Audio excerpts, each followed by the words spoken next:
Hi and welcome to the video. I'm Dame and this is Dame Over, and today sees the start of a mini-series where I'll be talking you through the best weapons for each class in 2018. As you'll know by now, there have been some huge changes to how the weapons function in Battlefield 1, and with the Apocalypse DLC having recently been added, now seems like a good time to address the new meta for each category of weapon. I've gathered data from Simthic.com and BattlefieldTracker.com to check on usage numbers and stats, and I'll be adding in my own personal experience and opinion on which weapons I have found to be the best for each class. So if you find this video useful or entertaining, make sure you hit that like button before you go, and if you enjoy this video and want to keep up to date with my other ones, then hit the subscribe button too so you don't miss any future posts. And since my channel was demonetized at the end of February, I've created a Patreon page which I've left a link to in the description, and I'll also leave it in my pinned comment too, where if you so wish you can donate as little as $1 a month to help keep the channel running. And part 1 sees us looking at the submachine guns. I've split the assault class up between SMGs and shotguns, as they are so different it makes it almost impossible to compare them fairly. So we'll kick things off with the SMG 08/18, which has had some very significant changes since the Apocalypse DLC dropped. The main one being that the fire rate has been buffed from 450 to 770 rounds per minute, making this gun far more like its LMG counterpart, the Parabellum. The game, after all, describes the SMG 08/18 as a mini Parabellum. It now has a faster fire rate than the Regal, the MP18 and the Regal. When you compare that with the huge 81 rounds per full reload, you're looking at a devastating weapon when in close quarters. The SMG 08/18 is now far more effective when you're hip firing, and the TTK patch has made mid-range fights pretty difficult because of the increased horizontal recoil in particular. It's now, however, far more of a contender against its competitors in CQB. You'll be very hard pressed to beat it without using a shotgun or an SMG yourself. And that huge magazine lets you face down large groups of enemies without needing to duck and cover for a reload. It now plays far more similarly to the Automatico, but still with the option of being able to extend the effective range by trigger tapping and burst firing. The SMG 08/18 also boasts the fastest time to kill for an SMG within 12 meters, with the exception of the Machine Pistola. The usage numbers have been very steadily climbing in the last month, and as you can see, it's for a very good reason. Next, we've got the Automatico Trench, which is one of the weapons I've found has changed least since the big patches this year.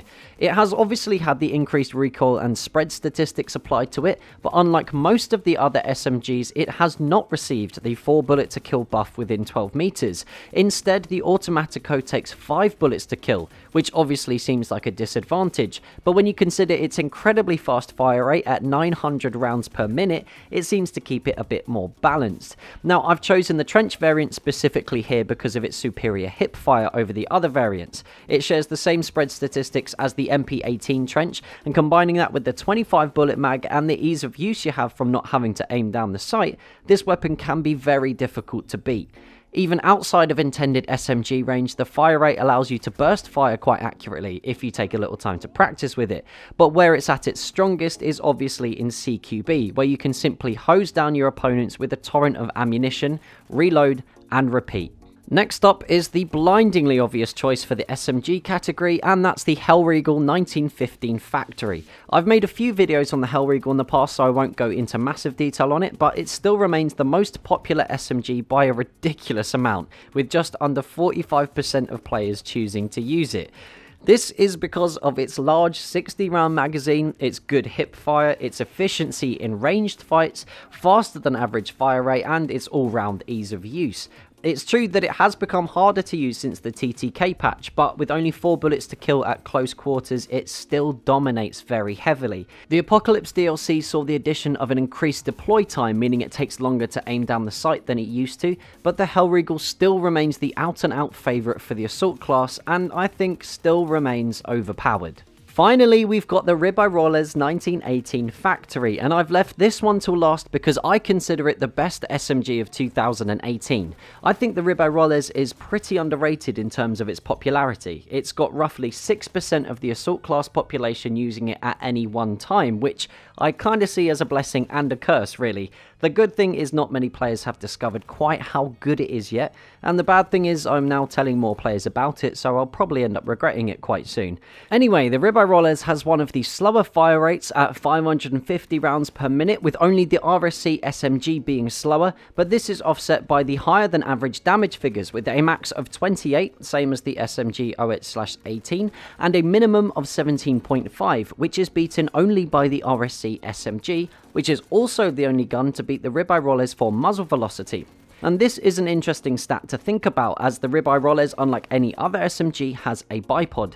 This obviously increases its accuracy stats drastically when it's deployed, and dramatically increases its effective range, meaning the high muzzle velocity really counts, as you don't have to lead your targets as much as with any other SMG when you're shooting from range. The Ribeye Rollers does have quite high vertical recoil when not bipoded, but this is offset with some of the lowest horizontal recoil stats in the SMG category. So to make sure you're being accurate, aim lower than center mass, around stomach height, and you'll draw a line up your target with your shots.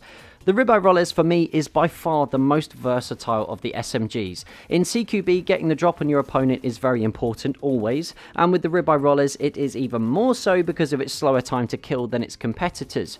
But outside of intended SMG range, trigger tapping and burst firing can quite easily pick you up a lot of kills thanks to those high damage figures.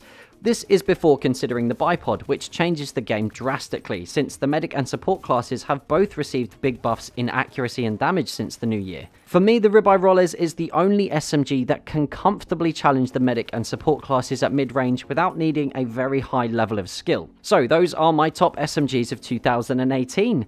Which is your favourite? Has your top choice for SMG changed since the new year? Make sure you let me know down in the comments below. And a special thank you to those of you who are helping me avoid getting game over by choosing to support me through Patreon. Today I say thank you to a new face, Mitchell McVeigh. It really does mean so much that you've chosen to donate, so thank you. And if you'd like to support the channel yourself, then the link to my Patreon page is in the description and my pinned comment, and if you'd so like to, you can donate from as little as $1 a month. So if you had a good time, make sure you hit that like button. If you're new around here, hit the subscribe button too. Feel free to share this video with whoever and wherever you like, and until next time, that's Dame over. Peace.